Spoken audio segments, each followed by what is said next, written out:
Get your hands up! I will! Okay, I am here with Melissa, and we're here to talk about Abigail. I love this movie. I mean, it starts out slow, but it builds that tension up, and then at the halfway point, boom, it hits you. It just really hits up and it ramps up from there, and I absolutely loved it all together. Good, awesome. Thank you so much. So my first question is, how did you get involved with the project?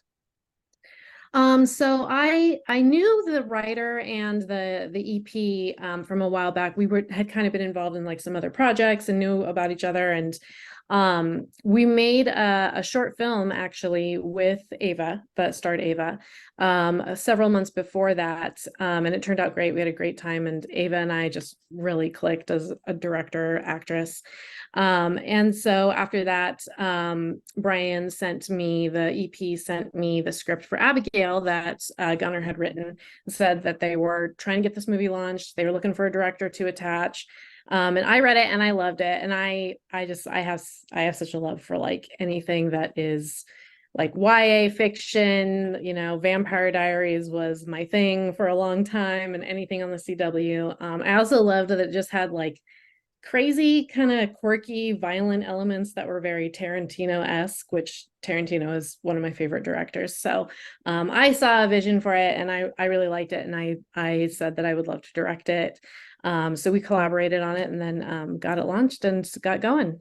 That's awesome. And speaking of Ava, she did such a great job on this film because Yeah. she comes when you first meet her, she comes off as this, like, the new girl in town, and she's just looking to make friends. And of course, she gets rebuffed, numerous times. And of course, from the get-go, something's up with her mother. Her Something's mother wrong. mother knows that something's wrong. Yeah. And of course comes the first scene with the bullies, and then of course we get to see a little hint of what Abigail is capable of. Yep. And I like how it starts out first with the glance, and then as it builds up, she starts to reveal more of she sheds more of her outer skin, basically, as I like to say. Yeah. And then finally, boom, like I said, the halfway point is where we really start to get really the movie really starts to get going. And Mm-hmm. so she did such a great job, and she had such great chemistry with Tren Yeah. Brown as Lucas. I mean, that's what was really important. So, and I liked his backstory was quite interesting as well.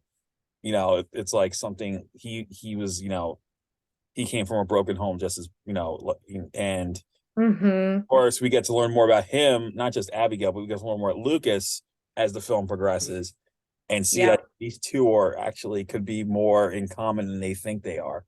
And that's what I really Yeah. liked. So what was it like working? I know you worked with Ava before. What was it like working Yeah. with Trent on this one? Because he did such a great job. Oh, Tren was so great. It was funny. So Tren had been kind of attached like from a long time ago with the project. And when they first sent me his, at first I was like, I don't know, like I'm gonna kind of take the direction and develop it. Like I'd love to do auditions with all kinds of people. And they sent me his audition tape for it, and I was like, oh no, like he's it. His audition was incredibly powerful. And he just brought it. Like he was really fun to work with. He really listened to notes, and he really got the character. He was very I mean, he cared so much about doing it right, almost like so much so that I was like, you're doing a great job. Like you don't have to overthink this too much. You're amazing. This looks beautiful. But no, he was incredible. Yeah. And him and Ava's chemistry was really awesome. It was really cool working with both of them. And Ava like really dove into that like sociopath mindset. And it was really fun to see her find that balance between, you know, this girl who is cute and perky and like normal teenage flirty, but like coming at it from the mindset of a sociopath where she doesn't actually have those feelings, but she's finding this way that she's observed of being a teenage girl. So it was a really cool complex role for her. And we had a lot of really cool conversations about her development and how she was going to like develop this relationship with Lucas. And I think what's really important is like we get to see her as the perky person when we first see her, and then we see Lucas as a broken person. So it's kind Yeah. of like polar opposites. But as the film progresses, they start to tip the scales, and then eventually they find the balance, which I really found very intriguing because you get Yeah. transformations from both of them throughout as the film progresses. And Right. He really starts to like pull out what he might really have inside of him. right, and it doesn't help that, and it does, well, it does or doesn't help depending on the person's point of view. They have some crazy mothers. You Yes. know, you got Eve, who's the, she's like, you could tell like something's off with her the minute she's like, what are you doing with that boy? What do you think you're doing? Like she's always questioning everything. Where Mhm. Lucas's mother always is on him. Like she constantly is on his tail and kind of verbally abusive towards him in a way. And and Right. of course she's got like a little skeleton in her closet that's revealed later in the film. And despite Hmm. saying that that's her, their his dad left her and so and so. But I mean, and and that's what helps bring these two together. And Yep. this from the bullying, I mean, of course, that's gonna help. But kudos has to go to Hermione Lynch and Karen Westbrook because they did such a great job as these crazy mothers. They were, oh yeah, they were incredible. They were incredible to watch. They were incredible to work with. Yeah, those two ladies were super powerful. It must have been, I'm guessing it must have been like when they were with the kids and when they were Tren and Ava, it must have been like that tension's there. And then once they probably yelled cut, they're probably like, okay, you okay? Was it anything like that? There was a few of those moments. It was like, okay, everybody, we're gonna take a few minutes. Yeah, no, there was a lot of really cool moments of just these incredible performances from everybody. And it was fun to look around. And this is what I love so much about just in general with horror films. Like there's so many great moments where you're filming and you're doing these incredibly powerful scenes or or super gory scenes, like whichever, those like big scenes and big moments, and you look around the set and everybody's just kind of like paused and is looking at the monitor and wanting to see these scenes. And there was a couple moments like that, which was really fun to see. There was just a lot of times where like everybody kind of just like stopped what they were doing and like everybody wanted to just be in Video Village and actually watch the scene. And a lot of moments too where like I'd call cut and everybody would just start clapping or being like, oh my God. So it was a cool experience. It was really cool. And we knew we were getting something really good, especially in those moments. And I do like the fact that we have some stereotypical Southern redneck characters in this film. I'm They were not, so fun to work with. They were yeah, so I'm not just they talking, knew what they were doing. They knew what yeah, they were especially doing. the deputy. Yeah, Yeah.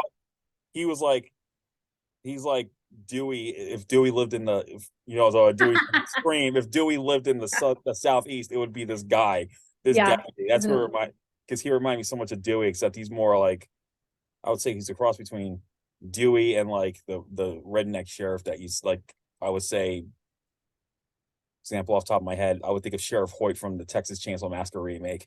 If Dewey crossed paths, Yeah. that was this character. That's That was him for sure. Yeah, he honed in on a character for that, and it was great. He really showed up in that character, and it was really fun to work with him because I almost didn't need to direct him. It was really just like he came, he had this character, he had prepared for it, and he showed up, and we'd call action, and I'd be like, yeah, that's it. That's great. awesome. So how long did shooting take, and what were any challenges that you faced during the production process, like during shooting?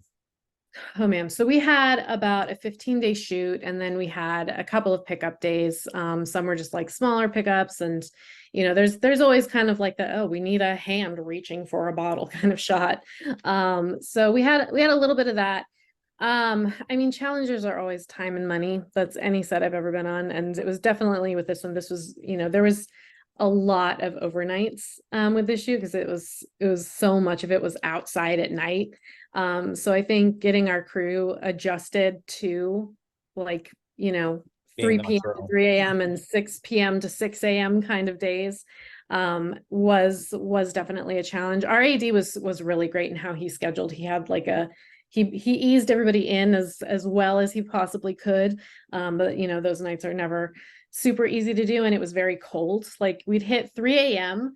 and like it would be cold, like really cold, and then but like between 3 a.m. and 4 a.m. you would just feel like the temperature take this dip where it was like, oh my God, like this is so bitter. So there was some pretty cold nights. And yeah, just it's an indie film. It was a small budget, and it was a really hard team. Like I love my team and they work so hard and so fast and they're very efficient. So like it was really incredible what we were able to pull off in 15 days for this. All right. And I will tell you that I'm not gonna spoil it, but the last 10 minutes of that movie hit me in the guts so hard because it Good. completely unexpected, and that's why I love Awesome. this film. I mean, I don't know, like I don't know how that all came about, and of course we see what happens, but I was like, when I saw what happened, I was little, my jaw literally hit the ground. It's like, Good.